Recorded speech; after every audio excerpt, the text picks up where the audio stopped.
Apa doa yang sesuai diamalkan agar istiqamah? Itu soalan yang pertama. Soalan yang kedua, macam mana nak tahu amalan kita diterima Allah?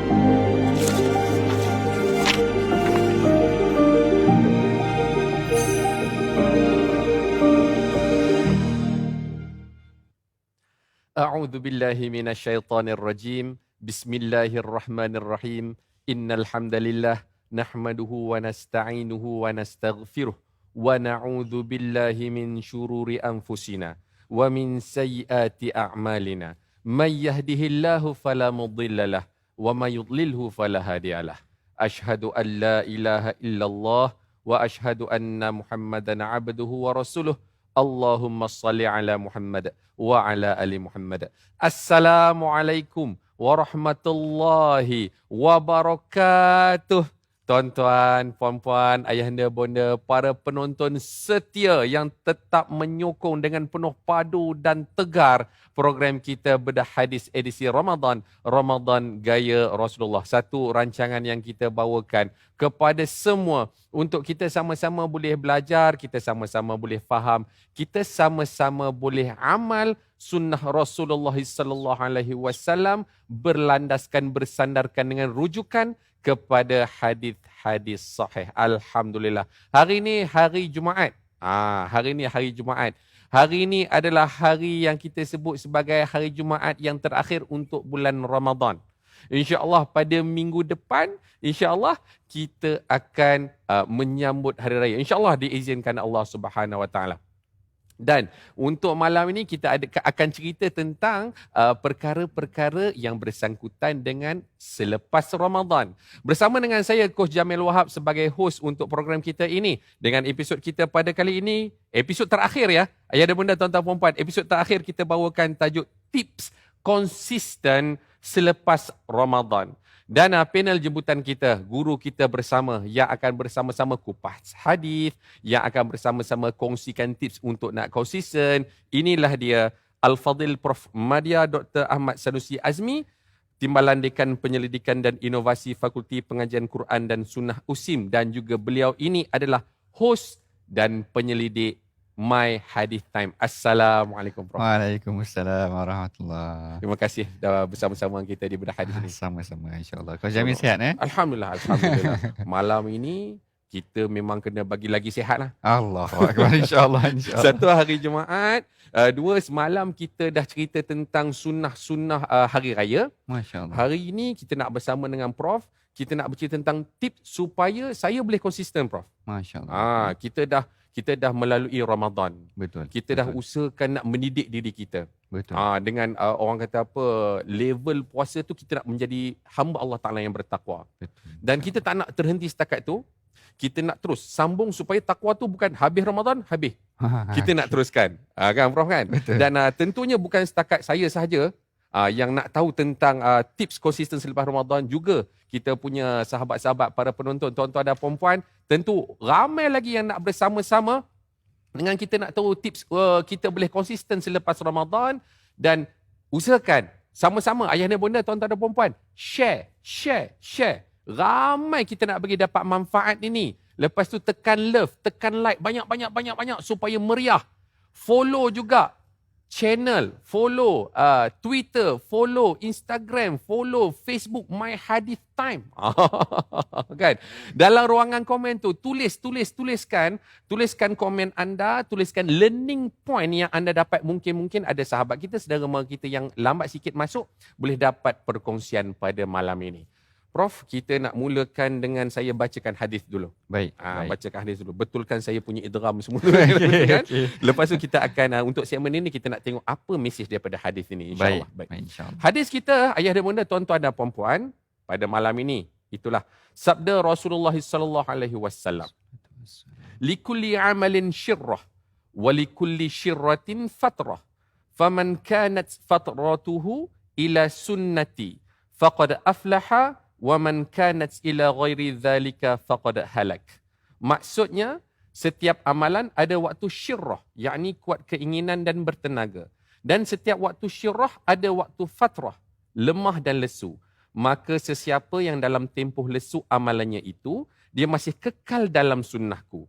maka dia berada di atas petunjuk. Sesiapa yang dalam tempoh lesunya itu mengikut atau melakukan selain sunnah itu, maka dia akan binasa. Hadis riwayat Ahmad, hadis sahih nombor 6958. Tu dia, Prof.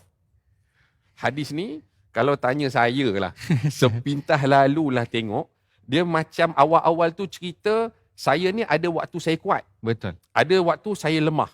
Betul. Waktu saya lemah tu, kalau saya masih lagi buat amalan ikut sunnah, okey.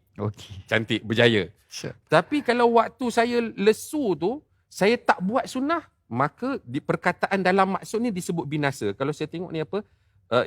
Zalika faqad halak. Betul. Mungkin maksudnya halak lah tu lah. Prof. Baik Prof.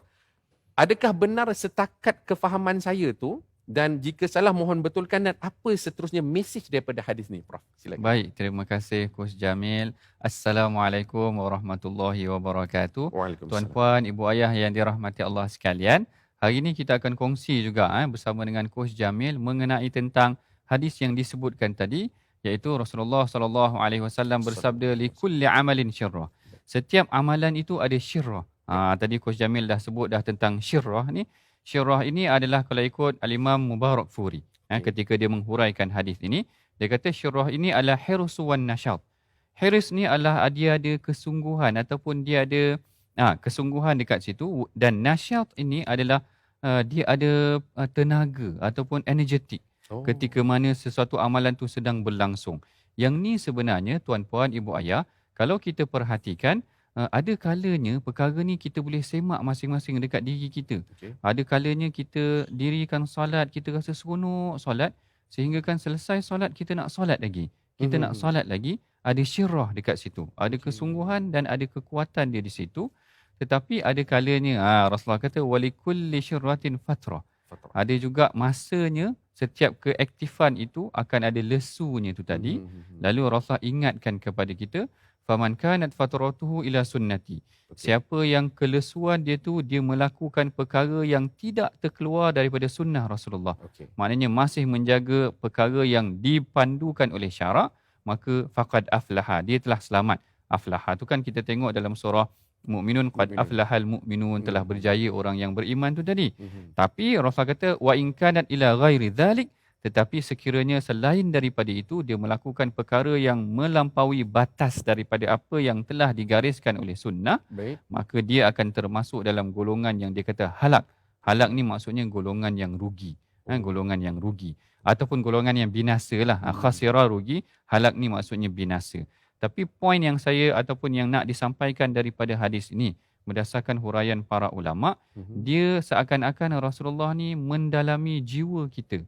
Dan dia tahu sebenarnya fitrah, nature manusia itu, dia akan ada turun naik kesungguhan sesuatu perkara yang dilakukan. Buktinya apa? Buktinya hari ni. Buktinya hari ni, kalau kita tengok orang tarawih tu, awal penuh masjid. Betul kan? Awal penuh masjid, hujung-hujung tu dah tak ada orang dah. Malam-malam macam ni dah tak ada orang sangat dah. Orang sibuk buat kuih. Mungkin ataupun persiapan lagu raya ataupun nak raya dan sebagainya. Ceritanya, memang syirrah tu pada awal. Dan situasi ini, sebahagian ulama mengaitkan pertanyaan itu dengan Saidina Abdullah bin Amru. Saidina Abdullah bin Amru ni, kalau siapa yang kenal, memang orang dia excited ataupun aktif nak melakukan amal soleh ni. Dia antara orang yang awal yang dikatakan, kalau boleh nak habiskan khatam Quran setiap hari. Rasulullah kata tak payah khatam setiap hari pun tak apa. 3 hari sekali, 7 hari sekali. Asalnya Rasulullah kata 7 hari, maknanya seminggu sekali khatam pun tak apa. Dia kata aku ada tenaga yang lebih kuat daripada tu. Lalu dia kata Rasulullah kata 3 hari. Kalau 3 hari pun aku boleh kuat lagi daripada tu.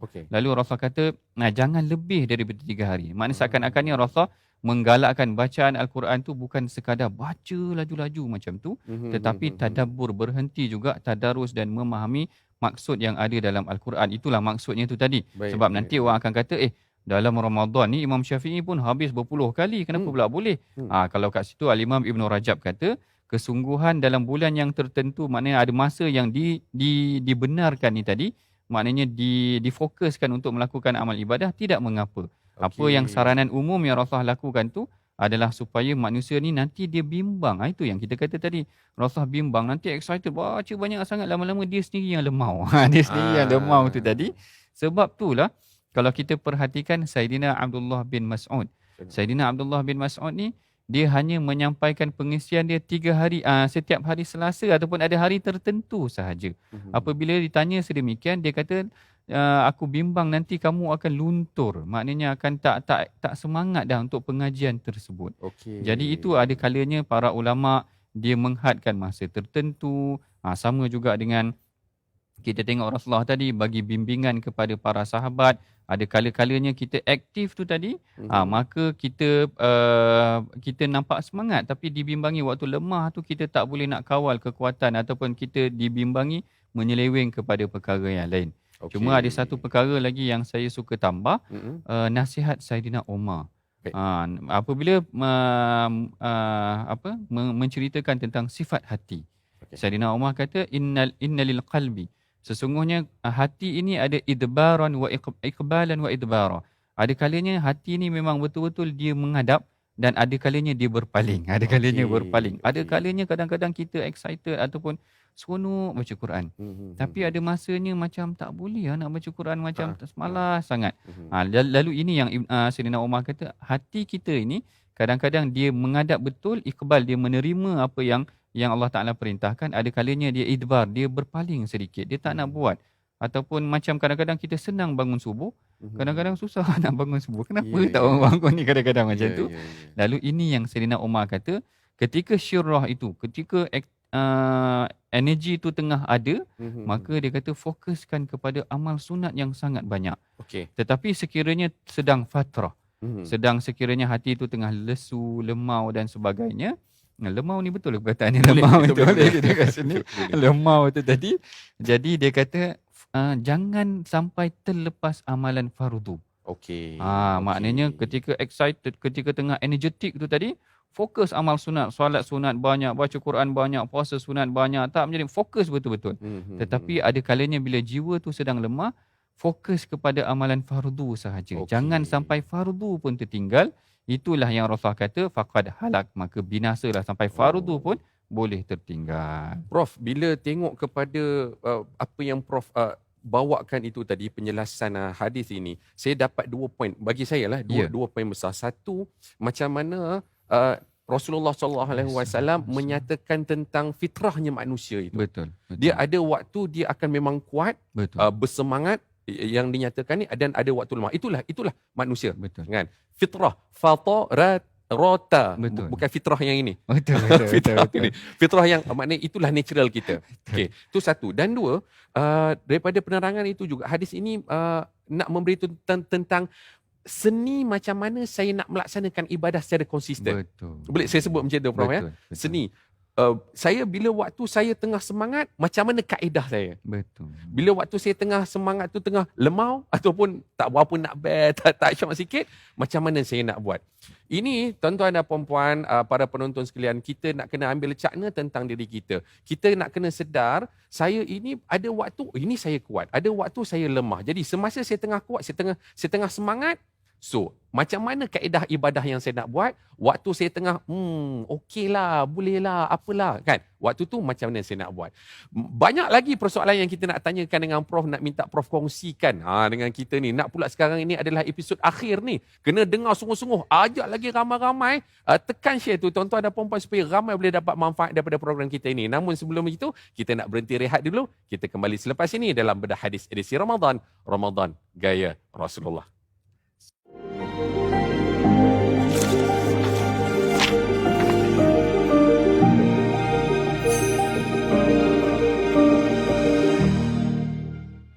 Allahumma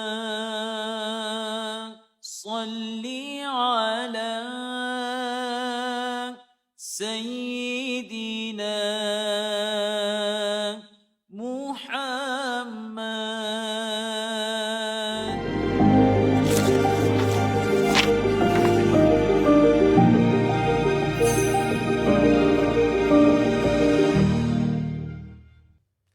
Bismillahirrahmanirrahim. Alhamdulillah. Terima kasih ayah dan bonda, tuan-tuan puan-puan penonton Bedah Hadis edisi Ramadan kerana terus setia bersama-sama dengan kita hingga ke saat ini.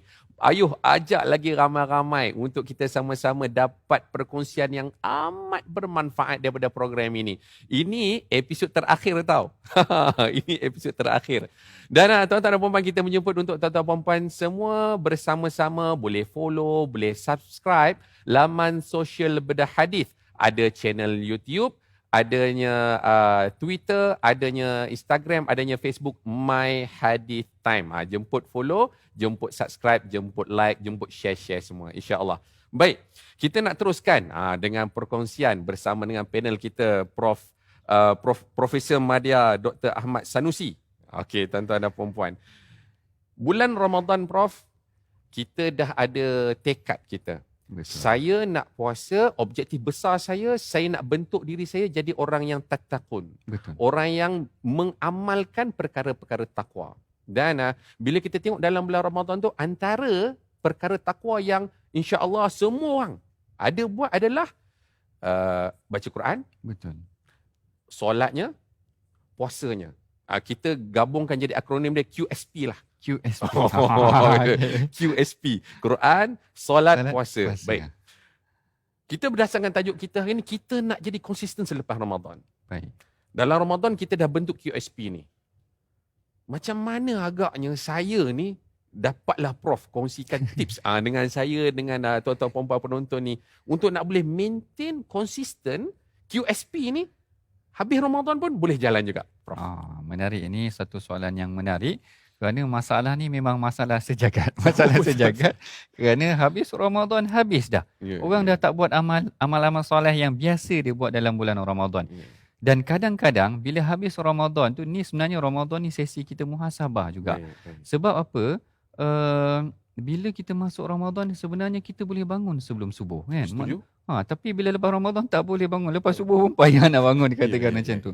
Dalam Ramadan kita boleh solat setiap kali lepas Isyak, solat 8 rakaat. Maknanya apa salahnya lepas Ramadan, lepas Isyak tu boleh sambung lagi solat-solat sunat tersebut, kan? Maknanya sebenarnya kekuatan tu ada pada diri kita.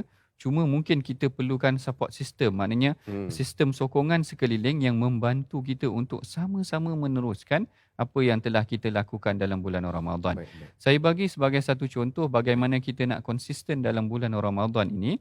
Antaranya adalah hadis yang diriwayatkan oleh Sayyidina Abu Hurairah. Macam mana saya dapat hadis Sayyidina Abu Hurairah ni, saya nak cerita dengan Coach Jamil. Sila. Orang ni adalah, saya dapat hadis ni daripada seorang pelajar Aceh. Daripada pelajar Aceh. Allahu Akbar. Yang ni saya sangat terinspirasi lah. Dia sebenarnya dia tampal hadis tu depan loka dia. Baik. Waktu saya datang Mesir. Saya datang Mesir tahun 2000. Baik. Tahun ni sekarang dah 2022. Okay. Dah 22 tahun saya baca hadis ni. Allahu Akbar. Besar pahala dia.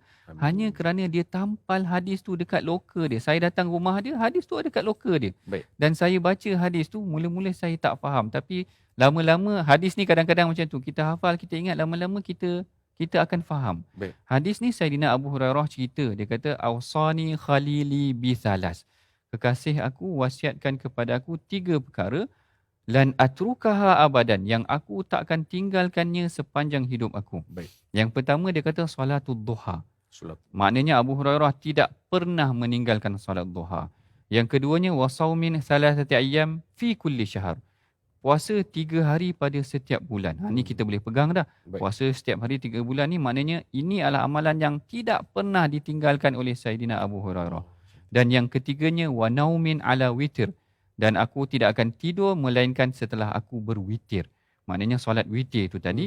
Jadi 3 amalan ni memang Rasulullah wasiatkan kepada Sayyidina Abu Hurairah, yang mana Abu Hurairah tidak pernah tinggalkan. Yang mana dia konsisten. Konsistensi para sahabat ni kadang-kadang kita tengok luar biasa. Kita tengok yang pertama ni tadi, Sayyidina Abu Hurairah pertama dia solat duha. Konsisten solat duha. Yang keduanya dia puasa 3 hari setiap bulan. Kita boleh pegang 3 hari setiap bulan ni.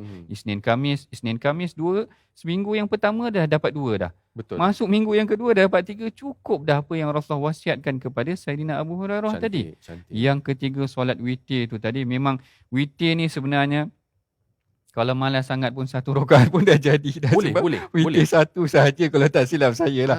Kalau tak silap saya. Okey, Tapi okey, yang ni kita semak balik. okey. Kerana 1 witir tu, ganjil 1 tu dah memadai dah pada Ya, pandangan ya, saya. ya. Maknanya mudah sepatutnya untuk kita solat witir. Dan kalau kita tengok contoh sahabat yang konsisten ni tadi, macam Saidina Abu Hurairah, dia kata aku tak pernah tinggalkan 3 perkara ni. Baik. Ada seorang sahabat yang lain yang namanya Bilal bin Rabah. Bilal bin Rabah ni adalah yang kalau tuan-puan pernah dengar kisahnya, Rasulullah kata dia pernah mendengar derapan tapak kaki Bilal di syurga.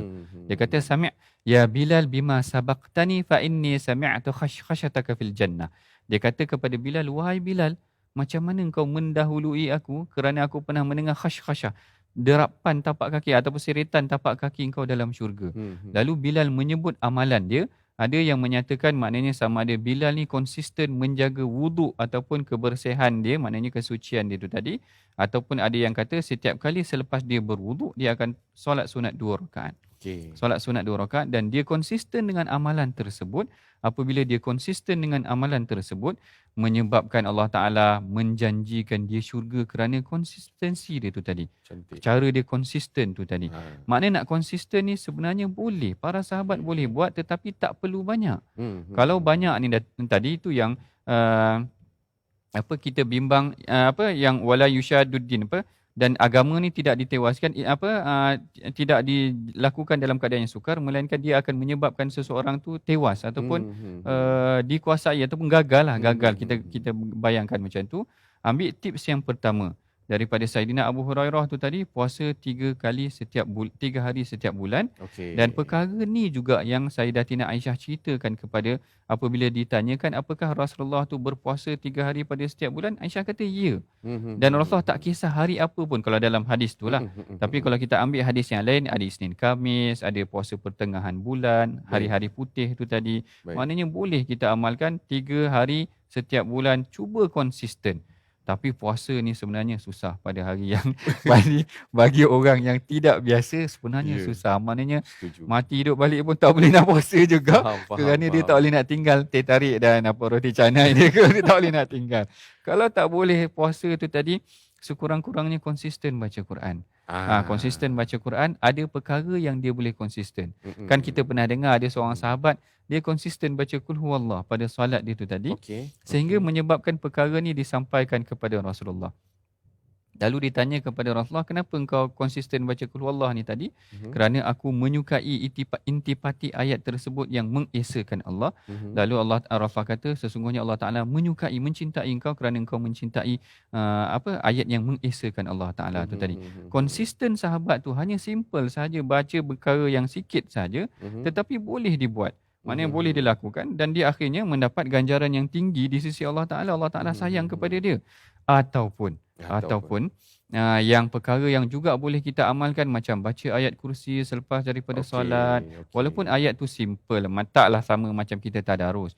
Tetapi sekurangnya konsisten tu kerana memang ada sebuah hadis yang Rasulullah katakan siapa yang membaca ayat kursi ba'da kulli solat, setiap kali selepas daripada solat, tidak ada yang akan memisahkan dia antara dia dengan syurga melainkan kematian. Maknanya dia meninggal sahaja dia akan dapat syurga.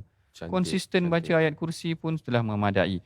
Alangkah baik kalau baca ayat kursi konsisten pun dah boleh dapat syurga. Alangkah baiknya kalau sehari dia boleh baca 1 muka surat pun boleh. Maknanya simple sahaja.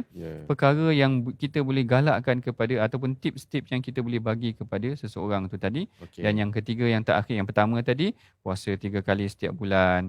Yang keduanya tentang bacalah apa-apa ayat yang kita boleh konsisten sekurang-kurangnya 1 hari. Dan yang ketiganya, kita sama ada kita tunaikan solat witir 3 rakaat lepas daripada isyak tu, ataupun kita ambil hadis daripada Abu Hurairah tu tadi. Kalau Ramadan kita solat sunat banyak pada malam hari, ambil 1 sahaja 2 rakaat pada siang hari, iaitu pada duha tu tadi. Solat duha tu sebenarnya solat duha ni kat pejabat pun boleh buat. Kan maknanya sebelum kita masuk pejabat singgah kejap. Ada kalanya macam tu. Ada kalanya orang pukul 10 keluar minum kopi kejap ke rehat kejap. Mungkin dia boleh keluar kejap solat 2 rakaat dan sebagainya. Ini antara tips yang saya kira perkara yang praktikal yang dilakukan sendiri oleh para sahabat, yang kandungannya ataupun ganjarannya sangat besar di sisi Allah Ta'ala. Cantik Prof. Berdasarkan hadis Abu Hurairah radhiyallahu an, tiga perkara ini Sayyidina Abu Hurairah tak tinggal. Tak tinggalkan. Dan bila kita rangkumkan dalam poin QSP kita, okey, jadi perkara yang kita nak jaga tu baca Quran, Baca Quran. idea dia kalau tak mampu nak habiskan khatam satu Quran satu hari kan, kita ambil ekstrim punya contoh ya Prof ya. Betul. So kita ambil minimum apa yang boleh saya lafazkan secara lazim. Betul Betul. Baca ayat kursi ke Betul. atau Betul. yang penting saya kena konsisten. Ambil yang ringan, nanti kita tambah upgrade. Betul. Itu tentang Quran. Tentang solat, kita usahakan kalau katalah sebab sekarang ni saya dah berlatih setiap malam saya boleh witir apa insya-Allah. Betul. Kan? Betul. Jadi kalau kata habis je bulan Ramadan ni nak teruskan, minimum ambillah 3 rakaat. Betul. Jadilah supaya boleh maintain. Ambil yang ringan, lepas tu kita upgrade. Dan yang ketiga bab puasa tu, puasa sunat lah. Puasa sunat. Dan mungkin juga dalam waktu-waktu hujung kita sebelum kita nak berhenti rehat ni, Prof, berdasarkan Prof melihat kepada kajian, kepada behavior manusia yang boleh membantu nak menggerakkan supaya saya boleh semangat nak buat benda ni walaupun ringan. Sebab benda ringan ni kadang dia boleh jadi berat juga. Betul, Prof ya? Dan secara ringkasnya, yang boleh bantu juga supaya saya boleh kekal semangat. Baik. Prof. Yang pertama antara tips yang saya kira boleh pakai adalah alam dalam phone tu. Dalam phone tu tadi. Alam. Maknanya kalau kita boleh set alam bangun subuh pukul 5.30 dan sebagainya, setkan juga alam pukul 10 untuk waktu kita solat duha. Kadang-kadang sempat, kadang-kadang tak sempat. Ataupun pada 10 malam kita setkan waktu untuk kita witir tu tadi. Ataupun ada alam yang kita setkan untuk Allahumma salli alaihi wasallam baca Quran tu tadi. Lepas zuhur kita setkan baca Quran. Bila dia jadi tabiat, sebenarnya lebih mudah dah lepas tu. Okey. Tapi sekurang-kurangnya sebenarnya phone kita ni membantu kan. Maknanya kita dah ada device yang boleh support kita punya aktiviti kita tu. Cantik Prof. Tu. Tuan-tuan dan puan-puan, teknologi dah ada. Masing-masing pun dah ada alarm. Kalau tak cukup ni beli jaloceng yang dulu boleh set. Tuan-tuan dan puan-puan, gunakan teknologi yang ada untuk membantu kita boleh mudah nak beribadah. Poin yang saya dapat tu tadi Prof ialah nak bentuk habit. Betul. Bila kita lakukan selalu sampai dah jadi habit, insya-Allah dia akan jadi lebih mudah. Dalam waktu yang kita kuat, kita boleh perbanyakkan. Yang fardu tu dah memang fardu dah. Betul. Yang penting kita tambahkan dengan sunat. Bila waktu kita lemah itu, kita boleh konsisten juga. Kita boleh buat dengan fardu. Yang penting kita nak bina habit. Tuan-tuan dan puan-puan, Prof ya, kita akan berhenti rehat sebentar. Kita akan bersama juga selepas ini dengan soalan-soalan daripada para peserta kita, daripada para penonton kita. Jangan ke mana-mana, tuan-tuan dan puan-puan. Teruskan bersama dengan bedah hadis edisi Ramadan. Ramadan Gaya Rasulullah. Kembali selepas ini.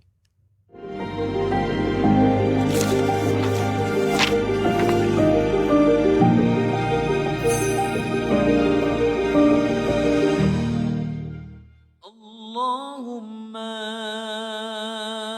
salli ala Sayyidina Muhammad.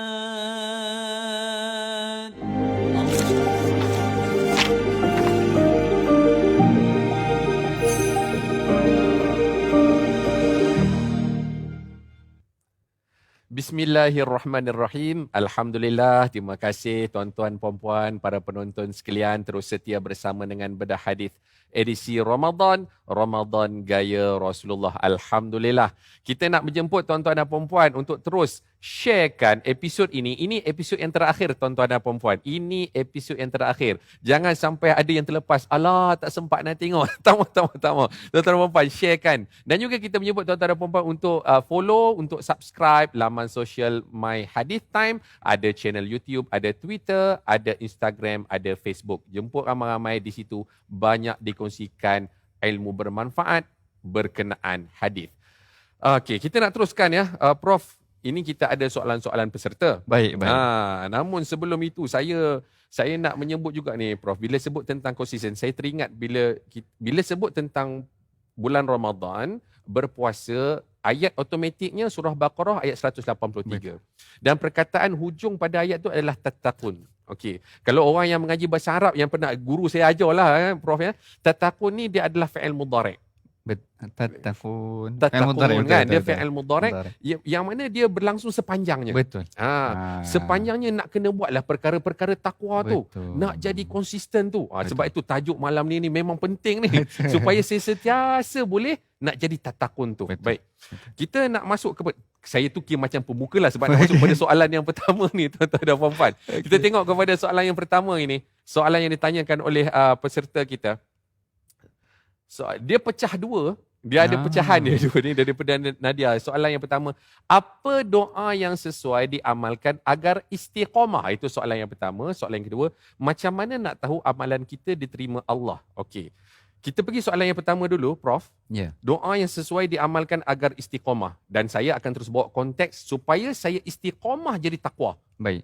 Prof. Baik, doa yang sering dibacakan oleh Rasulullah sallallahu alaihi wasallam adalah doa yang sesuai untuk kita amalkan, iaitu doa ya muqallibal qulub tsabbit qalbi ala dinik. Cantik. Doa ni simple sahaja, tetapi menurut para sahabat doa ini adalah doa yang paling banyak dibacakan ataupun antara yang banyak dibacakan oleh Rasulullah, iaitu Rasulullah bayangkan Rasulullah ni dah konsisten dah amalan dia, orangnya dah maksum dan sebagainya, tetapi masih lagi berdoa ya muqallibal qulub, wahai Tuhan yang membolak-balikkan hati, sabbit qalbi, kekalkan hatiku ni atas ketaatan atas agama engkau tu, sabbit qalbi ala dinik tu tadi. Itu doa yang pertama yang boleh kita amalkan.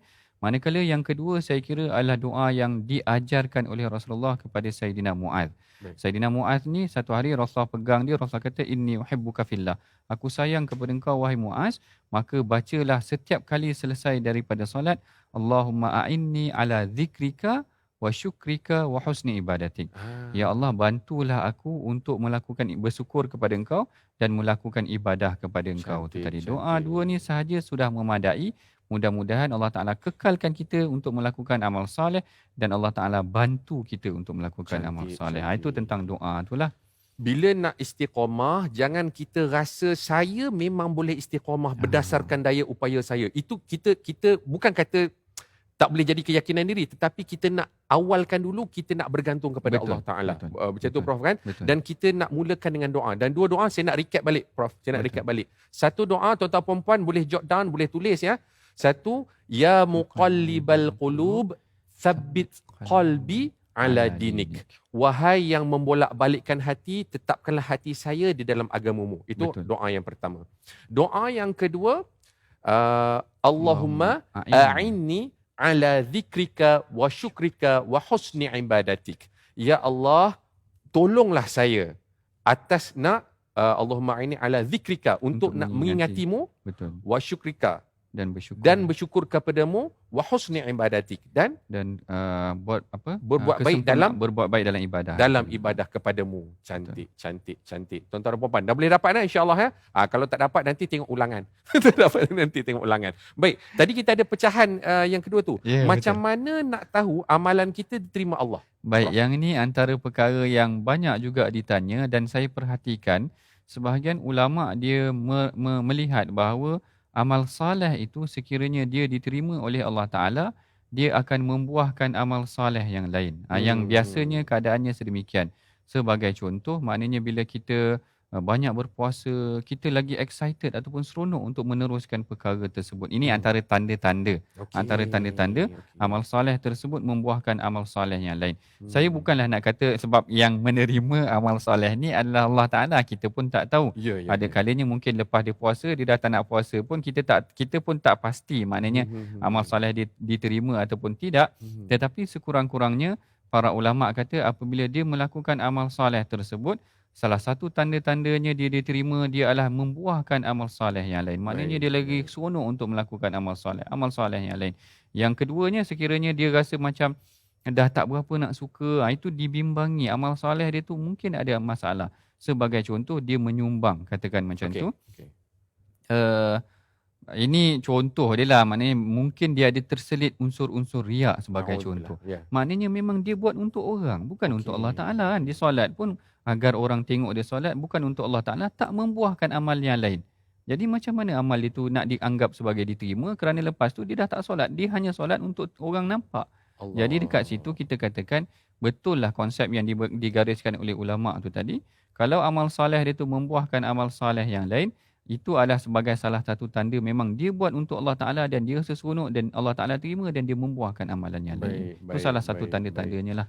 Baik, tuan-tuan dan puan-puan, ini antara tanda bila saya dah buat satu amal soleh, amal yang baik, dan tanda ia diterima, dia menyebabkan kita rasa nak buat benda baik yang lain. Itu ada dalam ayat mudahnya. Baik. Betul. Kita tengok pada soalan yang seterusnya. Prof. Seterusnya. Soalannya berbunyi, ada kawan saya, dia ketagihan tabiat buruk. Biasanya dalam Ramadan, dia berjaya menjauhi tabiat itu. Tapi selepas Ramadan, dia kembali hanyut dengan ketagihannya. Perkara ini berulang setiap tahun. Apa nasihat Ustaz? Saya tengok itu dia ada perkataan ketagihan dan juga tabiat. Itu sebut tentang habit jugalah. Betul. Satu perkara, saya petik dulu poin yang Prof dah sebut, kita sedar, saya sebenarnya boleh buat itu dalam bulan Ramadan. Kan? Itu antara clue lah untuk saya. Betul. Prof, silakan bagi nasihat. Baik, yang ni sebenarnya bukan, ini masalah yang biasa juga yang kita hadapi dan kita perhatikan kawan-kawan kita. Sebagai contoh, saya pernah waktu belajar dahulu, ada kawan yang isap okok. Tapi bulan Ramadan dia boleh berhenti. Maknanya sebenarnya boleh berhenti. Dia tak berbuka pun dengan okok. Ada orang dia buka dia buka dengan isap okok. Tapi ni dia tak buka dengan isap okok. Dia boleh berhenti dalam bulan Ramadan. Habis Ramadan dia start isap okok balik. Jadi yang ni saya kira sama juga dengan perkara lain. Ada yang mungkin orang dia suka tonton movie ataupun tonton perkara yang tidak elok, tapi waktu Ramadan dia boleh berhenti. Menunjukkan yang pertama, dia ada kekuatan sebenarnya untuk melakukan perkara tersebut. Tetapi dalam masa yang sama sebenarnya dia memerlukan sistem sokongan itulah, support system dia. Kat sini sebenarnya pada pandangan saya kawan-kawan boleh membantu.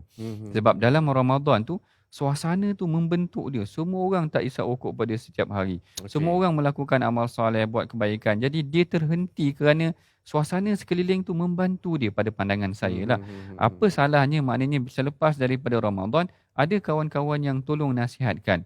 Yang ini yang kadang-kadang sukar berlaku apabila kawan-kawan pun sama-sama isap okok. Jadi dia tak membantu juga, saya kira. Tabiat dia yang asal akan kembali semula. Kan? Jadi yang pertama saya kira sebenarnya perlu diwujudkan. Buat diri dia, pertama untuk diri dia sendiri, dia kena tanamkan azam lah. Azam ni kadang-kadang datang dengan pelbagai sebab jugalah. Ada kalanya dengan sebab mungkin suasana Ramadan tu membantu. Ada kalanya mungkin sebab dia ditimpa sakit. Terus dia berazam, maknanya boleh. Sebenarnya boleh dia tinggalkan perkara yang tak elok tu tadi, tetapi dia mesti datang kekuatan dalam jiwa dia tu tadi, tekad yang sungguh. Yang kedua, kawan-kawan, maknanya sistem sekeliling dia, orang yang sekelilingnya kena bantu dia. Kita faham dia nak berubah kepada kebaikan, kita kena tolong dia. Perkara ni sebenarnya boleh dilakukan. Kalau dia perasan kawan dia tu tadi, yang penanya tu tadi kata, dia perasan kawan dia kembali kepada tabiat buruk, dia kena sentiasa ingatkan. Lama-lama manusia ni apabila sentiasa dia ingatkan, lama-lama dia terkesan juga. Mungkin dia susah sikit-sikit, tapi lama-lama saya yakin insya-Allah boleh. Perlahan-perlahan perkara tersebut boleh dilakukan. Cantik. Dua tadi Prof. Satu, diri itu sendiri mesti ada azam dan mulakan dengan doa. Betul. Mulakan dengan doa. Yang kedua, bina persekitaran. Bina persekitaran. Jika saya perasan bahawa sepanjang bulan Ramadan persekitaran saya itu membantu saya untuk nak berubah jadi baik, maka habis Ramadan cipta persekitaran tu. Betul. Macam itulah perkataannya. Boleh, Prof. Betul. Saya setuju. Baik. Soalan yang seterusnya, tuan-tuan dan puan-puan. Soalannya berbunyi, bila sepatutnya ibu bapa melatih anak berpuasa? Ini. Saya mula puasa umur 5 tahun. 5 tahun 5 tahun. Masya-Allah, awal juga tu. Tapi masa tu ayah saya kata, abang nak puasa tak? Nak tolong abang nak puasa tak? Puasa tu apa? Dia tak makan dah. Macam layan je lah kan. Buat. Tapi berdasarkan soalan ni, saya kira soalan ni relevan sebenarnya. Relevan. Bila sepatutnya Prof, ibu bapa boleh ataupun patut melatih anak berpuasa? Silakan. Baik, yang ni soalan ni saya pernah juga mendengar ataupun melihat persoalan yang ditanyakan kepada para ulama sarjana. Mereka tidak memberikan satu ketetapan yang tertentu menunjukkan ada usia yang tertentu kanak-kanak tu kena didedahkan mengenai tentang puasa. Kerana setiap anak tu ada kapasiti, kekuatan, karakternya yang tersendiri. Kalau anak tu mempunyai kekuatan, kita perasan daripada umur 5 tahun dia dah boleh tahan sikit lapar, maka kita latih dia daripada 5 tahun pun tak jadi masalah. Kerana kalau dalam hadis salat, Rasulullah suruh latih start daripada umur 7 tahun. 10 tahun dah boleh dirotan dan sebagainya. Jadi mungkin juga kita boleh ambil 7 tahun tu sebagai benchmark daripada hadis yang disebutkan mengenai salat tersebut. Darjah 1 telah mula dilatih. Dan di sekolah pun mungkin akan ada suasana tu, dia dibantu dengan suasana persekolahan dia. Kawan-kawan dia mungkin puasa, mungkin tak puasa darjah 1. Anak saya ada yang darjah 1. Dia balik dia kata, ayah saya nak buka puasa, tadi dia orang tak puasa. Katakan macam kacau pula macam tu. Tapi nak ceritanya boleh dilatih kerana kat sekolah tu bukan yang tak puasa, yang puasa pun ada. Betul. Jadi di rumah dia dah dibantu dengan kita. Kadang-kadang kita pun tak boleh nak kontrol dia. Lapar lah nak pergi dapur dan sebagainya. Tapi bila dia pergi sekolah, dia boleh tahan dia sebenarnya. Sebab dia tengok kawan dia semua puasa. Mungkin juga sama ada 5-6 tahun waktu tadika tu telah boleh dilatih. Ataupun bermula dengan darjah 1, 7 tahun. Tetapi tidak ada satu waktu yang tertentu, yang khusus, yang dihadkan oleh para ulama, yang mewajibkan kita ataupun menyuruh kita melatih anak kita berpuasa, tergantung ataupun bergantung kepada kapasiti, kekuatan fizikal seorang anak tersebut sendiri. Betul. Sebab berpuasa ni dia memang melibatkan kekuatan fizikal sebenarnya. Betul. Itu tak boleh nak dinafikan. Saya nak panjangkan daripada soalan tu tadi, Prof. Sebab kita tengok juga di laman sosial diperkongsikan, jangan terlalu nak streskan anak tu untuk nak berpuasa. Lebih baik untuk nak fokuskan anak itu untuk solat. Betul. Sebab hadis yang memang masyhur dan memang lagi obvious adalah tentang didik anak solat. Betul. Pandangan Prof sendiri macam mana? Kalau katalah diberikan nak pilih keutamaan solat puasa, Prof. Saya setuju. Sebenarnya penekanan terhadap solat lebih utama. Penekanan terhadap solat lebih utama pada pandangan saya. Tidak, bukanlah tak guna, bukan tak guna maknanya. Agak sia-sia juga kalau kita tekan dia, push dia untuk puasa tapi dalam masa yang sama dia tak solat. Jadi dia lebih terlepas, urusan yang lebih utama sebenarnya berbanding dengan yang kedua tu tadi. Sebenarnya sama-sama adalah rukun. Tetapi solat tu adalah lebih utama pada pandangan saya, ditekankan kerana dia mesti dilakukan setiap hari. Mesti dilakukan setiap hari. Jadi kalau kita tak beri penekanan terhadap perkara tersebut, saya bimbang dia tertinggal. Sedangkan puasa ni masih boleh dilatih sepanjang tahun tu sehinggalah masuk Ramadan dia dah bersedia. Gambaran dia sedemikian begitu. Jadi saya kira sebenarnya dua-dua penting. Kalau dia boleh puasa dan solat, alangkah baiknya. Tetapi kalau kita dah latih dia puasa, pastikan dia juga adalah orang yang mendirikan solat. Jangan sampai dia puasa tapi tak solat. Saya kira itu tak kena dan tak betul lah. Okey. Ayahanda bonda yang sedang menonton sekarang ini, satu poin yang menarik, antara puasa dan solat, kita utamakan solat itu tanpa kita menafikan bahagian puasa. Hanya kalau kita nak tengok keutamaan yang mana nak dididik, solat, kerana solat itu berlangsung setiap hari. Minimum 5 kali. 5 kali sehari. Sedangkan berpuasa yang wajib itu adalah setahun sekali. Memang 30 hari. Cantik, satu poin cantik. Kita nak teruskan dengan soalan yang seterusnya. Umi Salmah bertanya, kenapa ada hadis Allah kata puasa itu untukku? Kenapa ada hadis? Saya ulang sikitlah soalan dia. Benarkah ada hadis yang mengatakan Allah kata puasa itu untukku, untuk Allah? Untuk Allah, betul. Baik, ini soalan yang sangat menarik. Dulu saya pun tertanya-tanya. Hadis ni memang saya ada huraikan dalam 40 hadis puasa dan Ramadan tu. Kenapa Allah Ta'ala kata kullu amali bin Adam lahu illa siyam. Allah Ta'ala kata semua amalan anak Adam itu adalah untuknya, illa siyam, melainkan puasa, illa saum ataupun melainkan puasa. Fa innahu li, sesungguhnya puasa untuk aku, wa ana ajzi bi, dan akulah yang memberikan ganjaran. Jadi kita terfikir, habis solat ni bukan untuk Allah kata. Solat pun kita solat untuk Allah Ta'ala. Kita pergi haji pun untuk Allah Ta'ala. Kita bayar zakat pun untuk Allah Ta'ala. Tapi kenapa Allah Ta'ala kata illa siyam fa innahu li, puasa tu untuk aku. Jadi persoalan dia, sebagai contoh Al-Imam Nawawi ataupun Al-Imam Ibn Hajar, dia ada hurai, dia kata kerana puasa ni salah satu kelebihan dia, elemen dia sukar untuk terdedah kepada elemen riak. Dia adalah bukan amalan yang dilihat secara fizikalnya orang terus tahu. Kalau orang dirikan solat, dia tengah solat, nampak dah. Kalau orang tengah tawaf, dia tengah buat haji, tahu dah. Orang tengah tunai zakat, bayar zakat, nampak dah. Puasa tak ada orang tahu. Kalau saya diam ni, orang pun tak tahu. Sanusi puasa ke tak? Ada orang tak tahu. Betul tak? Orang tak tahu. Jadi Al-Imam Nawawi kata, puasa ni tak ada siapa yang tahu melainkan Allah. Kecuali kalau dia yang bagi tahu, saya sedang puasa, nanti terdedah riak. Aku puasa ni, aku kata. Mana ada orang jalan, saya sedang puasa, tak ada macam tu. Nak menunjukkan, para ulama kata puasa sukar terdedah kepada amalan riak.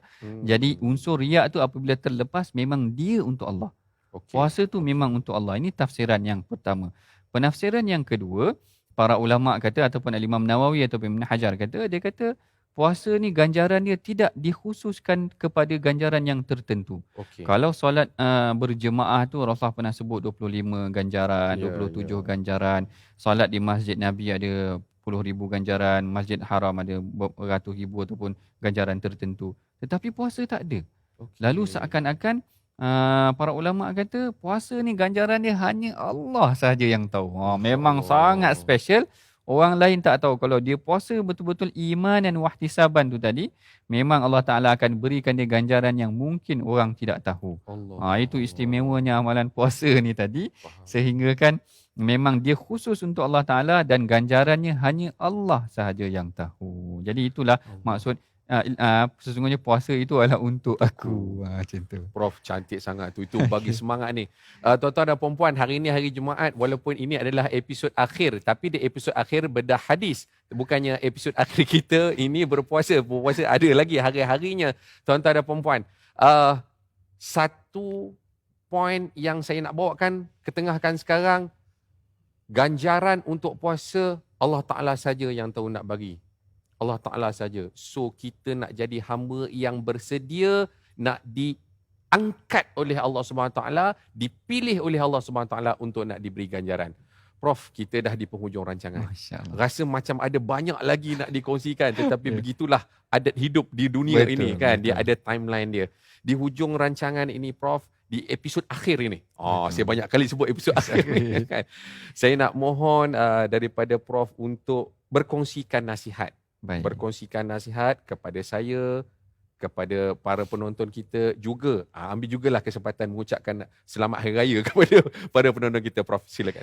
Baik, tuan-puan, ibu ayah yang dirahmati Allah sekalian, kita dah lalui Ramadan 30 hari. Bahkan kita dah, kalau usia saya ni dah 40 tahun, mungkin dah 30 tahun Ramadan. Setiap tahun Ramadan kita dah lalui, maknanya setiap tahun kita dah lalui proses tarbiyah tersebut. Apa katanya tahun ni kita buat perubahan sedikit, Ramadan yang ada pada kali ini membuahkan sesuatu yang benar-benar berimpak. Maknanya lepas Ramadan kita ada amalan yang kita teruskan selepas daripada amalan puasa kita ni tadi. Sama ada kita puasa 3 hari lepas Ramadan kali ni, ataupun kita meneruskan puasa Syawal, ataupun kita meneruskan apa amalan-amalan yang biasa kita lakukan dalam Ramadan. Inilah amalan yang sangat disukai oleh Rasulullah, walaupun sedikit tetapi konsisten. Okey. Dan di kesempatan ini, alang-alang Coach Jamil dah beri, saya ingin mengucapkan selamat Hari Raya kepada seluruh ahli keluarga saya, terutamanya di Keramat dan di Muazzam Pahang, dan seluruh umat Islam, insya-Allah. Terima kasih. Jazakallah khair, Prof. Sama-sama. Alhamdulillah, memang satu perkongsian yang sangat menarik, sangat best. Amat mudah tuan-tuan dan puan-puan kita nak amalkan. Ingat, saya bawakan tadi huruf tu QSP. Quran, solat dan juga puasa kita boleh teruskan. Jangan fikir berapa banyak saya nak kena buat, tetapi fikirkan walaupun sedikit saya nak buat sungguh-sungguh secara konsisten, secara istiqamah. Saya juga nak mengambil peluang di sini tuan-tuan dan puan-puan untuk nak mengucapkan ribuan terima kasih kepada seluruh para penonton yang setia menyokong bedah hadis edisi Ramadan ini. Tanpa tuan-tuan dan puan-puan sebagai penonton, apalah gunanya kami bersiaran. Tuan-tuan dan puan-puan juga, kami nak ambil kesempatan ini minta maaf salah silap sepanjang kami bersiaran 20 episod ini. Lebih kuranglah 20 episod ini ada salah silap. Tentulah itu kelemahan kami semua. Ambil yang bermanfaat, kongsi-kongsikan agar ramai boleh dapat manfaat. Selamat Hari Raya Aidilfitri juga kepada keluarga saya di Sungai dan juga Bidor, dekat saja sebelah di Sungai dan juga Bidor, seluruh para penonton bedah hadis edisi Ramadan Gaya Rasulullah ini. Sekali lagi jazakumullah khair kepada semua. Terima kasih tuan-tuan dan puan-puan. Semoga ada rezeki kita berjumpa lagi dalam bedah hadis edisi yang lain pula, insya-Allah. Aqulu qouli hadza wa astaghfirullahal azim li wa lakum. Bedah hadis edisi Ramadan Gaya Rasulullah. Saya Coach Jamil Wahab. Assalamualaikum.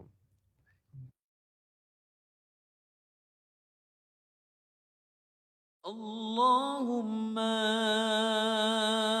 صل على سيدنا محمد. اللهم صل على سيدنا